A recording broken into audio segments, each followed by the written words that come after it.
गौरी रडू नकोस ना, प्लीज रडू नकोस, तुला उगाच त्रास होईल ग, त्रास होईल बाळा. कुठे होतीस तू? किती शोधलं तुला गौरी, का सोडून गेलीस ग मला? हा सांग ना, कुठे कुठे शोधलं नाही तुला? 17 वर्षात तुला शोधताना काय काय नाही केलं, असा एकही दिवस गेला नाही गौरी ज्या दिवशी तुझी आणि आपल्या मुलीची आठवण नाही आली मला. तुझा फोटो पाकिटात ठेवलाय, तुझा फोटो पाहिला नाही असा एकही दिवस गेला नाही ग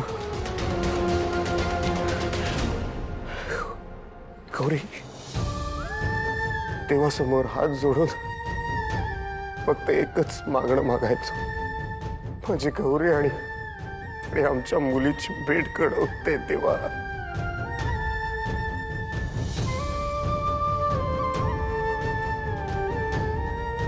गौरी, फायनली देवाने माझं ऐकलं आणि आपली भेट घडवून आणलीच ग. गौरी,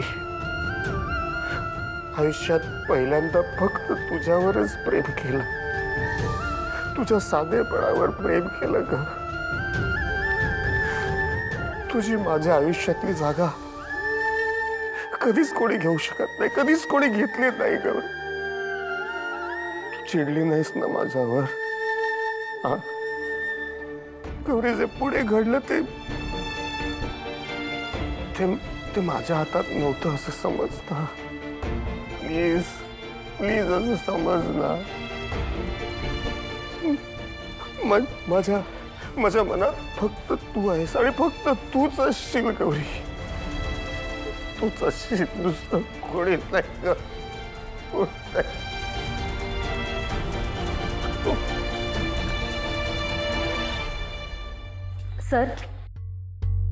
सर तुम्हाला आता बाहेर थांबावं लागेल. मी गौरीला सोडून कुठेही जाणार नाही. आम्ही इतक्या वर्षांनी भेटलो, मी नाही सोडून जाणार गौरीला, कुठे नाही जाणार. सर मी समजू शकते, पण आम्हाला त्यांच्या काही टेस्ट करायच्या आहेत आणि जास्त वेळ एवढं बोलत बसणं त्यांच्यासाठी ठीक नाहीये आणि ते अजून स्टेबलही नाहीत. प्लीज थोडा त्यांना आराम करू द्या.